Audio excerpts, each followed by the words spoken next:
야담 광장을 찾아주셔서 감사합니다. 여러분들의 기대에 부응하는 채널이 되기 위해 최선을 다하겠습니다. 자, 오늘의 이야기 시작하겠습니다. 저승사자 절하며 데려간 스님. 깊은 산사 한평생 맑은 물처럼 수행에만 정진하시던 노스님이 조용히 눈을 감으셨습니다. 스님의 마지막을 모시기 위해 찾아온 저승사자마저 옷깃을 여미며 예의를 갖추었죠. 그런데 입적하신 지 사흘째 되는 날, 굳게 닫힌 방 안에서 스님의 시신이 감쪽같이 증발해버렸습니다. 과연 깨달음을 얻은 고승의 마지막 순간에는 어떤 기묘한 비밀이 숨겨져 있던 걸까요? 산사의 가을, 다가온 이별의 시간과 검은 도포의 손님. 해발 1000m가 넘는 깊고 깊은 산속, 세상의 온갖 시끄러운 소음이 닿지 않는 고요한 암자에는 어느덧 스산한 늦가을의 바람이 불어오고 있었습니다. 마당 한 구석에 우뚝 서 있는 오래된 은행나무는 자신의 생명을 다 태워버리려는 듯 눈이 시리도록 샛노란 잎사귀들을 허공으로 흩뿌리고 있었죠. 바람이 불 때마다 처마 끝에 매달린 청동 풍경이 맑고 청한 소리를 내며 암자의 정막을 깨웠습니다. 댕그랑 댕그랑. 그 소리는 마치 속세에 찌든 인간의 마음을 씻어내리는 부처님의 목소리처럼 맑았습니다. 이 작고 낡은 암자에는 한평생을 바위처럼 묵묵히 수행에만 정진해온 해월 스님이 머물고 계셨습니다. 스님의 연세는 이미 90을 훌쩍 넘겨 얼굴에는 깊게 팬 주름이 세월의 흔적을 고스란히 담고 있었지만 그분의 두 눈동자만큼은 세상 그 어떤 보석보다도 맑고 투명하게 빛나고 있었습니다. 하지만 흐르는 세월 앞에서는 아무리 깨달음을 얻은 고승이라 할지라도 육신의 쇠락을 피할 수는 없는 법이었습니다. 며칠 전부터 곡기를 완전히 끊으신 해월 스님은 마른 장작처럼 야윈 몸을 누이신 채 조용히 자신의 마지막 순간을 준비하고 계셨습니다. 방 안에는 은은한 향 냄새만이 감돌았고 스님의 숨소리는 잦아드는 바람처럼 고요하고 평온했습니다. 스님의 곁에는 10살 남짓 된 어린 동자승만이 무릎을 꿇은 채 눈물을 뚝뚝 흘리고 있었습니다. 부모를 잃고 산에 버려진 아이를 거두어 친손자처럼 보살펴 주신 분이 바로 해월 스님이셨기에 어린 동자승에게 스님은 세상의 전부이자 우주와도 같은 존재였습니다. 스님, 제발 눈 좀 떠보셔요. 이렇게 저만 두고 가시면 저는 어쩌라고요. 아직 스님께 배울 불경도 많이 남아있고 겨울이 오면 눈사람도 같이 만들기로 하셨잖아요. 어린 동자승의 애달픈 울음소리가 좁은 방 안을 메웠습니다. 해월 스님은 가늘게 떨리는 마른 손을 들어 아이의 동그란 머리를 쓰다듬으셨습니다. 스님의 손길에는 이루 말할 수 없는 자비와 평온함이 담겨 있었습니다. 울지 말거라, 아가야. 만남이 있으면 반드시 헤어짐이 있는 법이고 피어난 꽃은 언젠가 지기 마련이란다. 내 육신은 비록 낡은 옷처럼 벗어던지고 떠나가지만 이 산사의 바람소리 속에 내가 매일 마시는 맑은 물 속에 나의 마음은 언제나 함께 있을 것이니라. 죽음은 끝이 아니라 또 다른 맑은 곳으로 향하는 하나의 과정일 뿐이니 너무 슬퍼하지 말아라. 스님의 목소리는 마치 가을날의 따스한 햇살처럼 부드럽고 온화했습니다. 어린 동자승은 스님의 손을 뺨에 비비며 소리 죽여 흐느꼈습니다. 바로 그때였습니다. 굳게 닫혀있던 방문 너머로 서늘하고 기묘한 한기가 스며들기 시작했습니다. 향냄새 사이로 짙은 흙냄새와 차가운 새벽 안개의 냄새가 섞여 들어왔죠. 방 안의 촛불이 기이하게 흔들리더니 어느새 방 한가운데에 검은 도포를 길게 늘어뜨린 창백한 얼굴의 사내가 소리 없이 서 있었습니다. 죽은 자의 영혼을 명계로 인도하는 존재, 바로 저승사자였습니다. 보통 인간들이 저승사자를 마주하게 되면 극한의 공포에 사로잡혀 비명을 지르거나 살려달라고 애원하기 마련입니다. 사자 역시 차갑고 무감각한 얼굴로 명부에 적힌 이름을 3번 부르며 강제로 영혼을 끌고 가는 것이 일반적인 일이었죠. 하지만 이번만은 달랐습니다. 해월 스님의 방에 나타난 저승사자는 무리하게 쇠사슬을 꺼내지도 무서운 얼굴로 이름을 부르지도 않았습니다. 오히려 그는 검은 도포 자락을 조심스럽게 여미며 바닥에 앉아 계신 해월 스님을 향해 허리를 굽혀 정중하게 합장 인사를 올렸습니다. 그것은 평생을 티 없이 맑게 살아오며 우주의 이치를 깨달은 대덕고승을 향한 저승사자만의 특별한 예우였습니다. 해월 스님, 때가 되었습니다. 먼 길을 떠나실 시간이니 육신의 무거운 짐을 내려놓으시고 저와 함께 가시지요. 저승사자의 목소리는 서늘했지만 그 안에는 깊은 존경심이 담겨 있었습니다. 해월 스님은 저승사자를 보고도 전혀 놀라지 않으셨습니다. 오히려 오랜 지기를 만난 것처럼 인자한 미소를 지으시며 고개를 끄덕이셨습니다. 기다리고 있었습니다. 내 남루한 육신을 거두러 오시느라 수고가 많으십니다. 잠시만 이 아이의 눈물을 닦아주고 일어날 터이니 조금만 기다려 주시겠습니까? 저승사자는 조용히 고개를 끄덕이고는 방 한 구석으로 물러나 묵묵히 서 있었습니다. 해월 스님은 어린 동자승의 눈물을 닦아주고 마지막 다독임을 건네신 후 천천히 눈을 감으셨습니다. 그리고 아주 길고 평온한 마지막 숨을 내쉬셨죠. 순간 방 안을 채우던 은은한 향기가 갑자기 100배는 더 짙어지며 방 안 가득 연꽃의 향기가 진동하기 시작했습니다. 해월 스님의 얼굴은 잠이 든 것처럼 평온했고 입가에는 세상을 다 품은 듯한 미소가 번져 있었습니다. 저승사자는 검은 소매를 들어 스님의 맑은 영혼을 정중히 모셔들었습니다. 깊은 산사의 처마 끝에서 풍경 소리가 다시 한번 댕그랑하고 울려 퍼지며 한 위대한 고승의 입적을 세상에 알렸습니다. 밀실이 되어버린 다실, 흔적 없이 사라진 육신. 해월 스님의 입적 소식은 바람을 타고 순식간에 산 아래 마을과 인근의 사찰들로 퍼져나갔습니다. 스님의 가르침을 따르던 수많은 제자들과 신도들이 슬픔을 머금고 산길을 올라 암자로 모여들었죠. 사찰의 법도에 따라 스님의 시신은 암자에서 가장 깊숙하고 서늘한 다실에 정중히 모셔졌습니다. 3일장으로 치러지는 장례 기간 동안 시신이 모셔진 다실은 그 누구도 함부로 출입할 수 없는 신성한 공간이 되었습니다. 다실의 문은 밖에서 튼튼한 자물쇠로 굳게 잠겼고 창문 역시 밖에서 못을 박아 단단히 고정해 두었습니다. 이는 산속의 짐승들이 접근하지 못하게 하고 스님의 육신이 훼손되지 않도록 보호하기 위한 엄격한 조치였습니다. 다실 밖에서는 제자들이 교대로 밤을 새워가며 불경을 외고 목탁을 쳤습니다. 슬픔에 잠긴 사람들의 독경 소리가 밤하늘을 수놓은 별빛 사이로 끝없이 울려 퍼졌죠. 특히 어린 동자승은 밥도 제대로 먹지 않은 채 굳게 닫힌 다실 문 앞에 꿇어앉아 스님을 그리워하며 눈물을 흘렸습니다. 시간이 흘러 어느덧 장례의 마지막 날인 사흘째 아침이 밝았습니다. 산등성이 너머로 붉은 해가 떠오르자 주지 스님과 대중들은 스님의 시신을 다비식장으로 모시기 위해 다실 앞으로 모였습니다. 모두가 숙연한 마음으로 옷깃을 여미며 합장하고 서 있었죠. 이제 스님의 육신을 화염 속에 모셔 자연으로 돌려보내드릴 시간이 되었습니다. 자물쇠를 열고 문을 개방하시오. 주지 스님의 엄숙한 지시에 따라 건장한 승려 2명이 다가와 묵직한 자물쇠를 풀었습니다.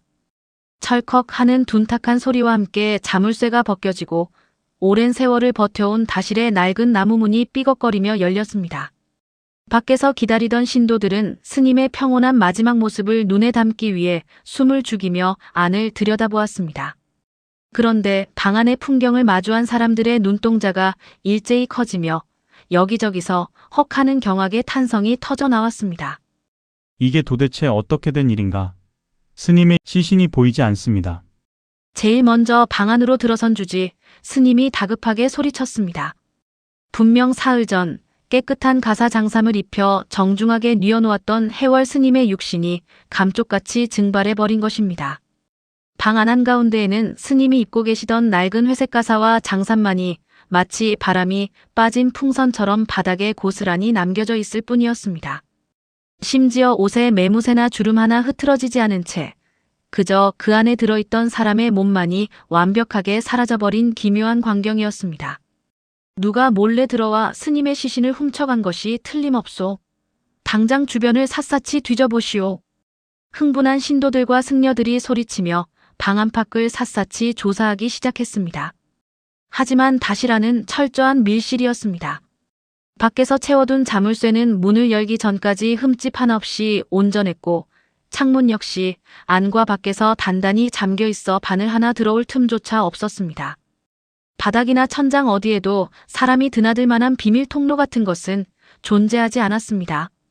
더군다나 사흘 밤낮을 다실 문 밖에서 수십 명의 사람들이 번갈아가며 경을 읽고 있었으니 그 누구도 들키지 않고 방 안으로 침입하여 성인 남자의 시신을 빼내어 간다는 것은 현실적으로 완벽하게 불가능한 일이었습니다. 창문도 그대로고 자물쇠도 그대로인데 도대체 스님의 시신이 어디로 사라졌단 말인가? 혹여 산짐승이 들어온 흔적도 전혀 없습니다. 조사를 마친 승려들의 얼굴에는 당혹감과 미스터리한 공포가 서려 있었습니다. 옷만 덩그러니 남겨둔 채 육신이 허공으로 증발해버린 이 믿을 수 없는 현실 앞에서 사람들은 웅성거리며 혼란에 빠졌습니다. 어떤 이는 부처님이 스님의 육신을 통째로 극락으로 데려가신 것이라며 바닥에 엎드려 절을 했고, 어떤 이는 요괴의 짓이라며 두려움에 떨었습니다. 그때 다실 구석에서 해월 스님의 벗어놓은 가사를 멍하니 바라보던 어린 동자승이 바닥에 떨어져 있는 무언가를 발견하고 조심스럽게 주워들었습니다.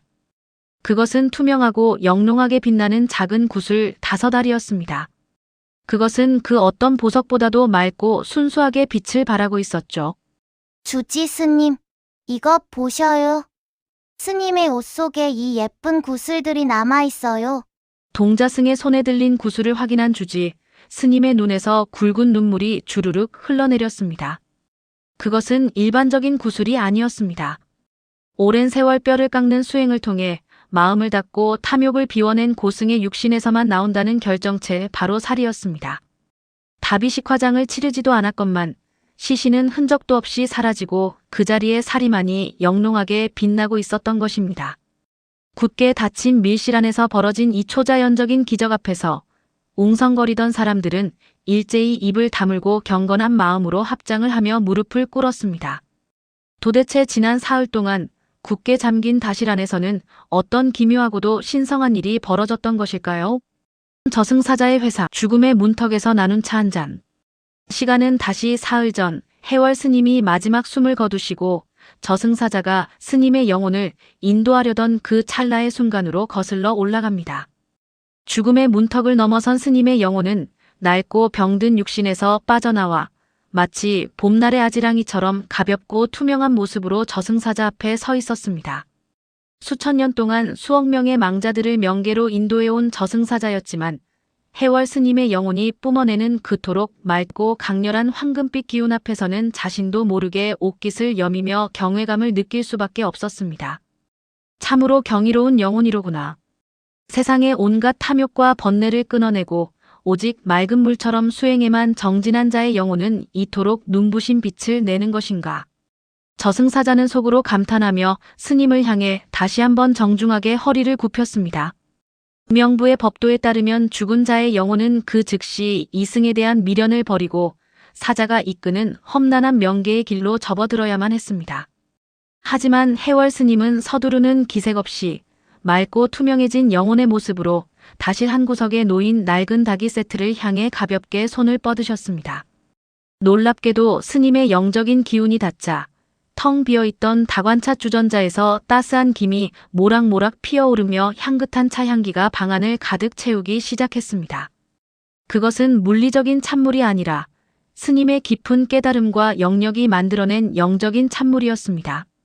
사자시여, 먼 길을 오시느라 고생이 많으셨습니다. 저와 함께 저승길에 오르기 전에 잠시 자리에 앉아 이 차 한 잔으로 목을 축이시는 것이 어떠하겠습니까? 스님의 부드러운 권유에 저승사자는 당황할 수밖에 없었습니다. 저승사자는 이승의 음식이나 차를 마실 수 없는 존재였으며 망자와 여유롭게 마주 앉아 차를 마시는 일 따위는 명부의 엄격한 규율에 어긋나는 일이었기 때문입니다. 하지만 해월 스님이 권하는 그 영적인 찻잔에서는 차갑게 식어버린 저승사자의 영혼마저 따뜻하게 데워줄 것 같은 깊고 오묘한 자비의 기운이 흘러나오고 있었습니다. 사자는 홀린 듯이 검은 도포 자락을 펄럭이며 스님과 마주 앉아 투명한 찻잔을 두 손으로 조심스럽게 받아들었습니다. 스님, 저는 망자를 인도하는 거친 소임을 맡은 자입니다. 이토록 귀한 대접을 받을 자격이 없습니다. 게다가 이승의 육신을 갓 벗어난 영혼이 어찌 이리 평온하게 도술과 같은 힘을 부리시는 겁니까? 저승사자의 물음에 해월 스님은 허허 웃으시며 차를 한 모금 음미하셨습니다. 스님의 영혼이 차를 넘길 때마다 그분의 투명한 몸 안에서 황금빛 연꽃이 피어나는 듯한 환상적인 광경이 펼쳐졌습니다. 자격이라니요. 생과 사는 본디 하나로 연결된 둥근 수레바퀴와 같고 사자께서는 그 바퀴가 잘 굴러가도록 돕는 귀한 임무를 맡으셨을 뿐입니다. 제 영혼이 평온한 이유는 단 하나, 이승의 그 어떤 것에도 미련과 집착을 남겨두지 않았기 때문입니다. 육신이란 그저 이번 생이라는 짧은 연극 무대 위에서 잠시 빌려 입었던 낡은 겉옷에 불과하지요. 무대에서 내려왔으니 옷을 벗어두고 홀가분하게 떠나는 것이 당연한 이치 아니겠습니까? 스님의 말씀은 깊은 산속의 옹달샘처럼 맑고 고요했습니다. 저승사자는 천천히 찻잔을 입에 가져다 대었습니다. 놀랍게도 이승의 차가운 물과 달리 스님이 건넨 영적인 차는 사자의 입술을 적시는 순간 말할 수 없는 따뜻함과 벅찬 감동으로 변하여 그의 얼어붙은 영혼을 부드럽게 감싸 안았습니다. 수천 년 동안 죽은 자들의 원망과 슬픔, 피눈물을 지켜보며 차갑게 굳어버렸던 저승사자의 심연 깊은 곳에서 이름 모를 위로의 눈물이 차오르는 것이 느껴졌습니다. 사자시여, 밖에서 울고 있는 저 어린 동자승이 참으로 마음에 걸렸습니다. 제가 남겨둔 육신은 껍데기에 불과하지만 저 아이와 마을 사람들에게는 깊은 슬픔의 대상이 되겠지요. 저는 그들이 썩어갈 제 육신을 보며 죽음의 허무함을 느끼기보다는 생명이 빛으로 돌아가는 아름다운 기적을 보며 마음의 평안을 얻기를 원합니다. 그래서 마지막으로 작은 선물을 남겨두고 가려 합니다. 해월 스님의 영혼이 미소를 지으며 방 한가운데에 뉘어져 있는 자신의 죽은 육신을 가리켰습니다. 저승사자는 깜짝 놀라 그곳을 바라보았습니다. 사자의 눈앞에서 믿을 수 없는 초자연적인 현상이 벌어지기 시작했습니다. 방 한가운데 평온하게 누워있던 해월 스님의 물리적인 시신에서 아주 미세하고 영롱한 은빛 입자들이 반딧불이처럼 피어오르기 시작한 것입니다. 이것은 육신 자체가 영적인 빛으로 산화하고 있는 것인가? 어찌 인간의 몸이 불이나 흙의 도움 없이 스스로 흩어질 수 있단 말인가? 저승사자는 찻잔을 든 채 경악을 금치 못했습니다. 그것은 불가에서 전설로만 구전되어 오던 가장 완벽한 깨달음을 얻어 아집과 탐욕의 찌꺼기를 완전히 소멸시킨 성자만이 보여줄 수 있다는 기적 중의 기적, 신비로운 산화의 과정이었습니다. 스님의 육신은 부패하는 대신 마치 수만 마리의 빛나는 나빗대가 되어 허공으로 흩어지며 조금씩 아주 천천히 공을 향해 융화되고 있었습니다.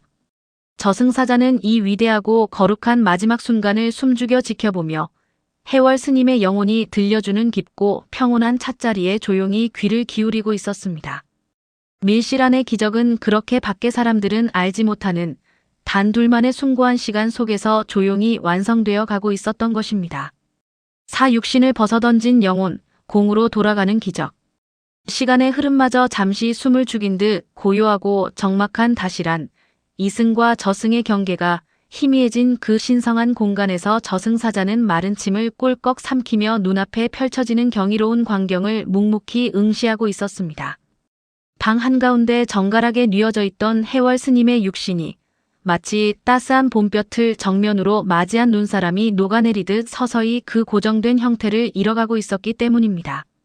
처음에는 스님의 마른 손끝과 발끝에서부터 아주 미세하고 은은한 진주빛 입자들이 피어오르기 시작했습니다. 그것은 깊은 밤 숲속을 유영하는 반딧불이의 빛처럼 여리고 아름다웠으며 허공으로 떠오를 때마다 맑고 청아한 미세한 파열음을 내며 공간의 공기를 진동시키고 있었습니다. 그 신비로운 빛의 입자들은 점차 스님의 팔과 다리, 그리고 몸통으로 물결치듯 번져가며 육신 전체를 거대한 빛의 고치처럼 부드럽고 따스하게 감싸 안았습니다. 불교의 심오한 가르침에서 말하는 색즉시공, 공즉시색, 즉 눈에 보이는 형상 있는 모든 것은 본디 무상하여 결국 텅 빈 공으로 돌아간다는 그 아득한 우주의 진리가 지금 내 눈앞에서 물리적인 기적으로 시연되고 있구나. 천하를 호령하던 영웅호걸도 세상을 다 가졌던 제왕들도 죽음 앞에서는 한 줌의 썩은 고깃덩어리로 전락하여 흙과 구더기의 밥이 되는 것이 자연의 냉혹한 섭리이거늘. 어찌 인간의 육신이 썩어 흙으로 돌아가는 그 당연한 이치를 뛰어넘어 스스로의 영적인 힘만으로 뼈와 살을 맑은 빛으로 승화시킬 수 있단 말인가.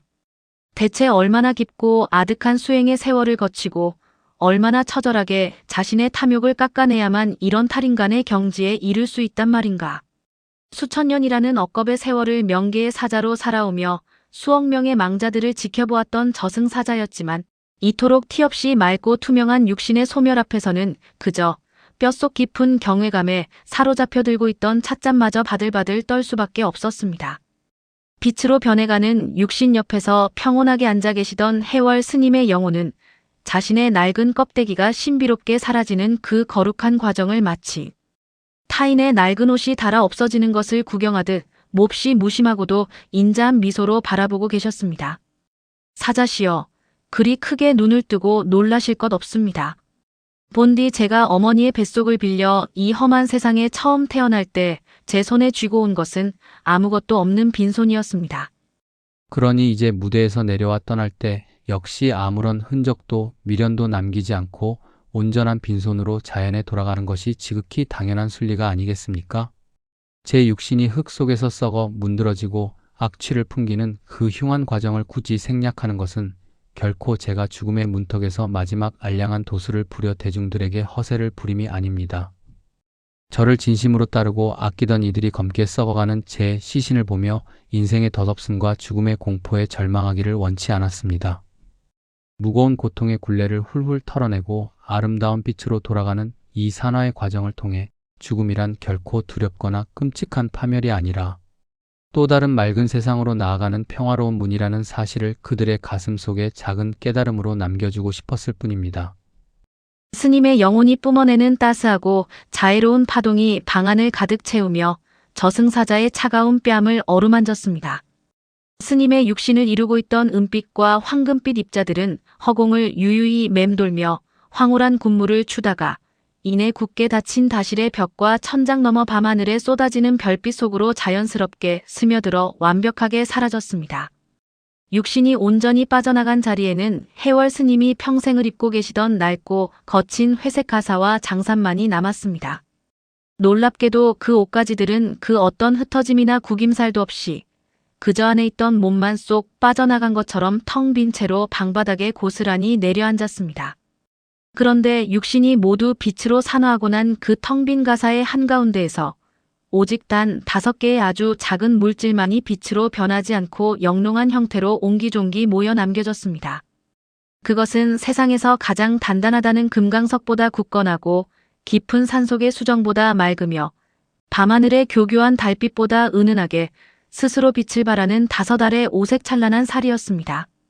불의 뜨거운 열기를 빌려 뼈를 태우는 고통스러운 다비식조차 거치지 않았음에도 스님의 맑은 몸속에 응어리져 있던 순수한 자비심과 평생을 바친 깊은 깨달음의 결정체만이 이승에 남겨진 사람들을 위한 마지막 위로의 선물처럼 신비롭게 맺혀 있었던 것입니다. 자, 이제 제가 이승이라는 여관에 잠시 머물며 해야 할 모든 숙제가 진정으로 끝이 난 듯합니다. 제가 육신 대신 남긴 저 작은 구슬 5알은 밖에서 밤을 새워가며 울고 있을 어린 동자승과 저를 따르던 제자들의 깊은 슬픔을 달래줄 작은 위안의 징표가 되겠지요. 사자시여, 융숭한 대접은 아니었으나 맛있는 차도 함께 나누어 마셨고 육신의 무거운 짐도 완벽하게 벗어던졌으니 이제 그만 저를 명계의 길로 인도해 주시지요. 더 이상 이승에 지체하여 귀한 사자의 공적인 업무에 방해를 드릴 수는 없지 않겠습니까? 해월 스님의 영혼은 들고 있던 투명한 찻잔을 다탁 위에 조용히 내려놓고 가볍게 자리에서 일어나 저승사자를 향해 두 손을 모아 합장했습니다. 저승사자 역시 황급히 자리에서 일어나 검은 도포 자락을 단정히 여미며 해월 스님을 향해 허리를 깊숙이 숙여 명계의 왕에게나 올릴 법한 최고의 예를 갖추었습니다. 스님, 천만의 말씀이십니다. 스님과 마주 앉아 고요히 나눈 이 짧은 찻자리는 수천 년의 세월 동안 망자들의 원망과 절규 속에서 차갑게 얼어붙어 있던 제 불쌍한 영혼을 따뜻하게 녹여준 실로 퍽창기적이었습니다. 세상에 넘쳐나는 억만 명의 영혼들 중에서도 스님처럼 맑고 고귀한 영혼을 직접 길 안내하게 되어 저야말로 이루 말할 수 없는 무한한 영광을 입었습니다. 자, 이제 제가 명계의 맑고 푸른 강물이 흐르는 극락의 초입까지 제 모든 정성을 다하여 스님을 가장 편안하고 안전하게 모시겠습니다. 사자의 정중하고도 깍듯한 안내를 받으며 해월 스님의 가벼운 영혼은 굳게 닫혀있던 다실의 나무 문을 물 흐르듯 부드럽게 통과해 밖으로 나섰습니다. 문을 밖에서 가로막고 있던 튼튼하고 무거운 무쇠 자물쇠도 이승의 두꺼운 물리적인 벽도 더 이상 거룩한 빛으로 변한 스님의 영혼을 단 일알도 가로막을 수는 없었습니다. 밀실이 되어버린 고요한 다실 안에는 큰 스님의 숭고한 자취를 온몸으로 증명하는 텅 빈 가사와 영롱하게 반짝이는 5알의 사리, 그리고 공간을 가득 채운 은은한 연꽃 향기만이 남았습니다. 그것은 다음날 아침 문이 열리고 사람들에게 발견되어 세상에 전해질 위대한 기적을 위해 밤의 정막 속에서 묵묵히 그 자리를 지키고 있었습니다. 오남겨진 자들의 슬픔을 어루만지는 보이지 않는 손길. 명계의 법도를 주관하는 저승사자의 정중한 안내를 받으며 굳게 닫힌 다실의 문을 통과하여 밤의 장막이 내려앉은 밖으로 나선 해월 스님의 영혼은 이승을 떠나 명계로 향하는 구름길에 오르기 전 아주 잠시 발걸음을 멈추었습니다. 깊고 짙은 어둠이 무겁게 내려앉은 산사의 밤, 입김이 하얗게 서릴 정도로 차가운 서리가 내리는 다실 문 밖에는 며칠 전부터 스님의 곁을 묵묵히 지키던 앳된 동자승이 홀로 엎드려 있었습니다. 다른 어른 승려들은 교대를 핑계로 잠시 자리를 비웠지만 이 어린아이만큼은 뼈를 파고드는 피곤함과 지독한 추위마저 잊은 채 다실 앞 차가운 돌바닥에 무릎을 꿇고 있었습니다. 벌겋게 언 조그만 두 손을 싹싹 비비듯 모아 합장하고는 쉴 새 없이 굵은 눈물을 뚝뚝 흘리며 서툰 발음으로 불경을 외고 있었죠.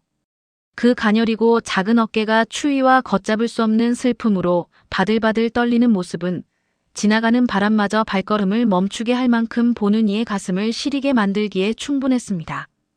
아이고 가엾고 안쓰러운 것. 부모의 얼굴도 모르는 핏덩이를 거두어 내 자식처럼 길렀거늘. 내가 떠나버린 이 거대한 빈자리가 저 여리고 작은 아이의 가슴에 이토록 시리고 매서운 눈보라를 불어넣고 있구나. 하늘 위로는 망자를 부르는 명계의 거대한 입구가 활짝 열려 신비로운 빛을 내뿜으며 스님을 재촉하고 있었지만 해월 스님의 발걸음은 도무지 땅에서 떨어지지 않았습니다.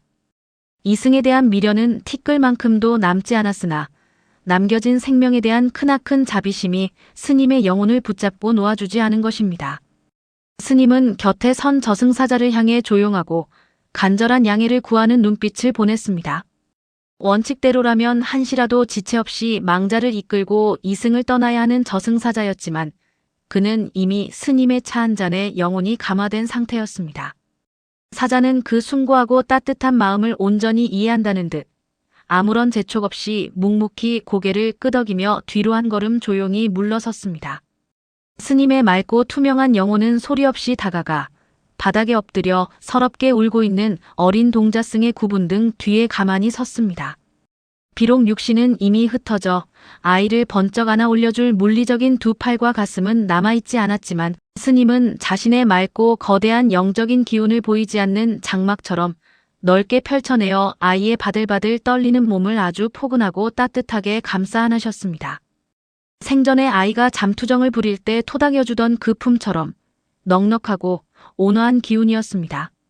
그 순간 늦가을의 차가운 산바람이 매섭게 칼춤을 추며 쌩쌩 불어대던 다실 앞마당에 도무지 믿을 수 없는 신비로운 기적이 일어났습니다. 살을 에이던 매서운 밤 공기가 일순간 화사한 봄날의 정오 햇살처럼 다사롭고 훈훈하게 변하더니 어디선가 부드럽고 따스한 산들바람이 불어와 동자승의 눈물범벅이 된 차가운 두 뺨을 어미의 손길처럼 다정하게 어루만지기 시작했습니다. 그와 동시에 평소 해월 스님의 승복에서 나던 향긋하고 맑은 연꽃의 향기가 밤바람에 실려 아이의 꽁꽁 언 코끝을 부드럽게 간지럽혔죠. 눈물 콧물로 범벅이 되어 목이 매도록 불경을 외던 동자승은 갑자기 자신의 온몸을 푹신하게 감싸는 그 비현실적인 포근한 온기와 향기에 깜짝 놀라 엎드려 있던 고개를 번쩍 들었습니다. 아이의 눈앞에는 굳게 닫힌 다실의 무거운 낡은 문과 칠흑 같은 산속의 어둠뿐이었습니다.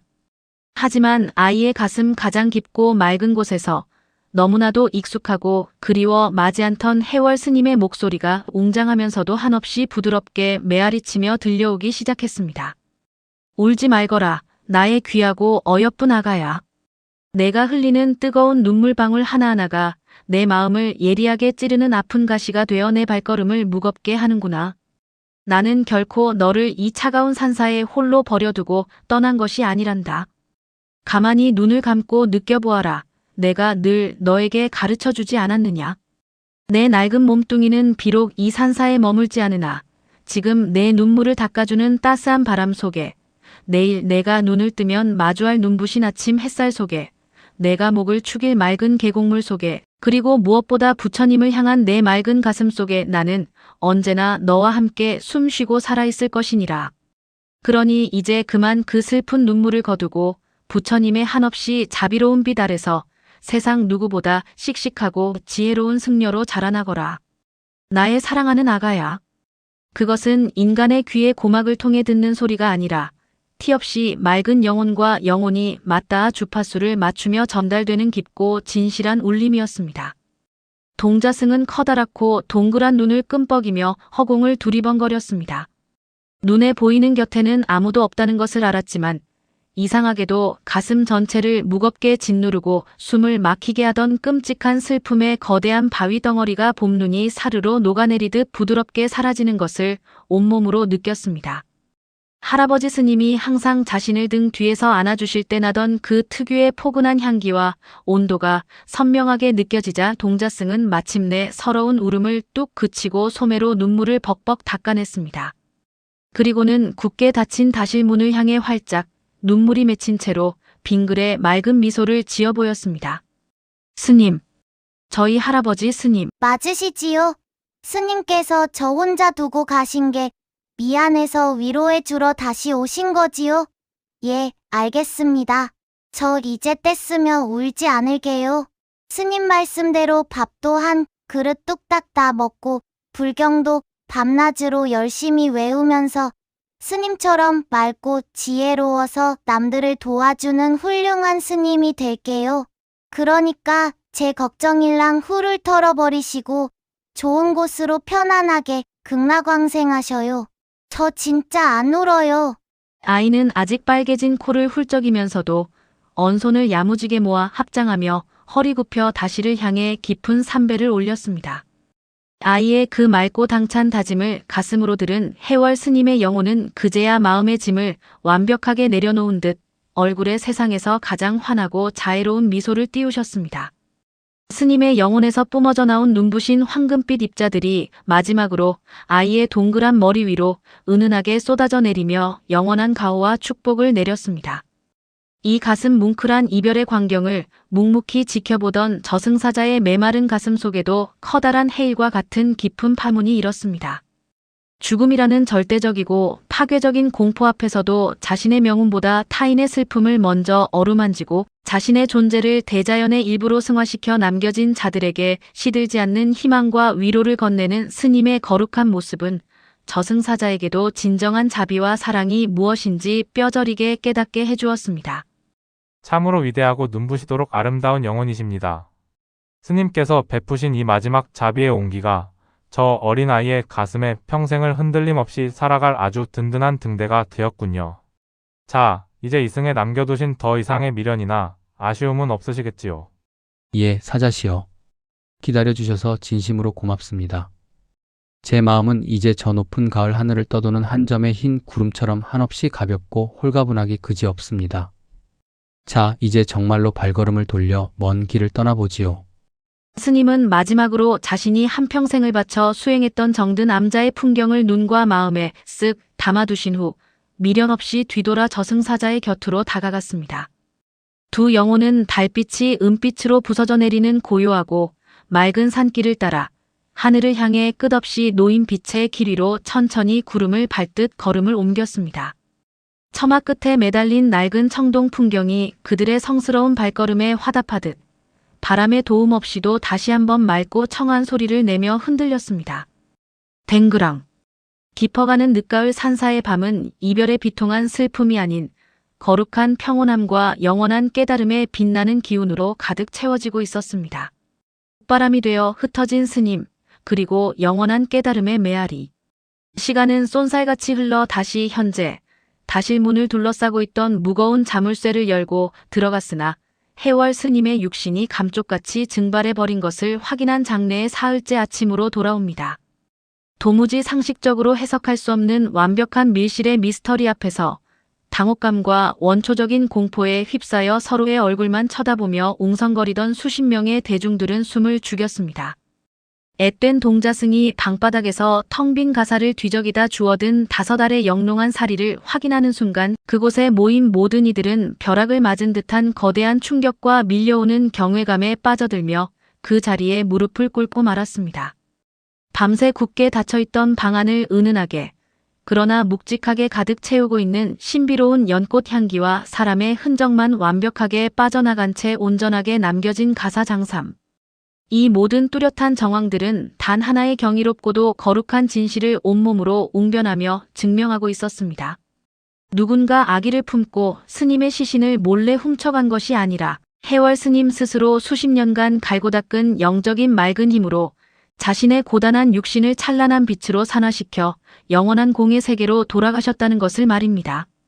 인간의 몸을 입고 부처의 경지에 도달한 위대한 이적이었습니다. 다시를 겹겹이 에워싸고 있던 대중들의 눈에서 기괴한 일에 대한 두려움의 빛은 완벽하게 사라지고 그 자리를 대신하여 뜨거운 감격과 형언할 수 없는 환희의 눈물이 폭포수처럼 흘러내리기 시작했습니다. 깊은 깨달음을 얻어 인간이 가진 본능적인 탐욕의 껍데기를 온전히 벗어던진 위대한 성자의 마지막 순간을 자신들의 두 눈으로 직접 목도했다는 사실은 그곳에 모인 제자들과 신도들 모두에게 평생 잊지 못할 가장 강렬하고 눈부신 가르침이 되었습니다. 100번의 설법보다도 강력한 무언의 설법이었습니다. 장례를 주관하던 주지 스님은 감격에 겨워 덜덜 떨리는 두 손으로 동자승이 내민 오색 찬란한 사리 5알을 두 손으로 소중히 건네받았습니다. 그리고 준비해둔 안이 비어있던 황금으로 장식된 작은 연꽃 모양의 사리함에 구슬들을 정성스럽게 나누어 담았습니다. 이내 다실밖에 엎드려 굵은 눈물을 훔치고 있는 대중들을 향해 몸을 돌려 몹시 인자하면서도 벅차오르는 감정을 억누르는 목소리로 장엄하게 입을 열었습니다. 존경하는 사부대중 여러분, 더 이상 엎드려 슬피 울거나 이 신비로운 현상에 두려워하며 동요하지 마십시오. 우리들의 존경하는 해월 큰 스님께서는 밤사이 도둑을 맞으시거나 짐승에게 흉한 일을 당하신 것이 결코 아닙니다. 큰 스님께서는 필멸의 육신이 며칠에 걸쳐 흉하게 썩어가는 고통과 인생의 허무함을 부족한 우리 제자들에게 남기지 않으시려 한 것입니다. 스스로 닦아오신 무량한 영력으로 당신의 몸을 맑고 깨끗한 빛으로 승화시켜 바람과 햇살을 품은 거대한 대자연의 품으로 자유롭게 흩어지신 것입니다. 오직 스님의 맑은 정신과 순수한 자비의 결정체인 저 빛나는 사리 5알만을 우리에게 남겨두시고 말입니다. 주지 스님의 목소리가 고요한 산사에 쩌렁쩌렁 울려 퍼졌습니다. 사람들은 합장한 손을 이마에 대며 주지 스님의 이어지는 말씀에 귀를 기울였습니다. 이는 해월 스님께서 한평생을 바쳐 쉼없이 정진하여 도달하신 완벽한 해탈의 완성이요. 생사를 가볍게 초월한 부처님의 위대한 이치를 우리 두 눈앞에 몸소 증명하여 보여주신 기적 중의 기적입니다. 그러니 오늘 이 시간부터 우리는 눈물 짓고 애통해하며 검은 상복을 입는 장례식을 치를 것이 아닙니다. 큰 스님의 위대한 가르침을 온 마음으로 기리고 그분이 허울을 벗고 영원한 평안과 진리에 드셨음을 진심으로 축하하는 기쁘고 성대한 축제를 열어야 할 것입니다. 주지 스님의 장엄하고도 벅찬 선언이 끝나자 산사를 무겁게 짓누르고 있던 비통하고 슬픈 공기는 아침 안개가 거치듯 사라지고 맑고 눈부신 환희의 기운으로 완벽하게 뒤바뀌었습니다. 승려들은 손에 쥔 목탁을 경쾌하게 두드리며 망자의 혼을 달래는 슬프고 낮은 독경 대신 깨달음의 기쁨을 찬양하는 밝고 웅장한 불경을 소리 높여 외우기 시작했습니다. 신도들은 자리에서 일어나 서로의 흙 묻은 손을 마주잡고 환희의 눈물을 흘리며 해월 스님의 극락왕생을 진심으로 아주 밝은 표정으로 축원했습니다. 그 중에서도 지난 사흘 내내 다실 문 앞을 떠나지 않고 가장 슬피 울었던 어린 동자승의 변화가 가장 놀라웠습니다. 동자승은 지난밤 어둠 속에서 자신의 구분 등 뒤로 다가와 꽁꽁 언뺨을 다정하게 감싸 안아주었던 할아버지 스님의 따스한 영혼을 떠올리며 더 이상 슬픈 눈물을 한 방울도 흘리지 않았습니다. 아이는 텅 비어버린 낡은 다시를 향해 활짝 세상에서 가장 해맑고 예쁜 미소를 지으며 꾸벅 고개를 숙여 깊은 감사의 인사를 올렸습니다.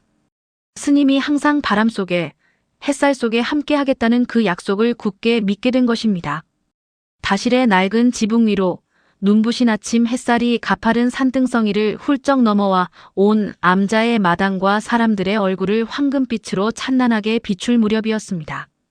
사람들이 보지 못하는 아주 높은 지붕 위, 어디선가 형체를 완벽하게 숨긴 채 이 모든 아름답고 경이로운 광경을 팔짱을 낀 채 묵묵히 내려다보고 있던 한 존재가 있었습니다.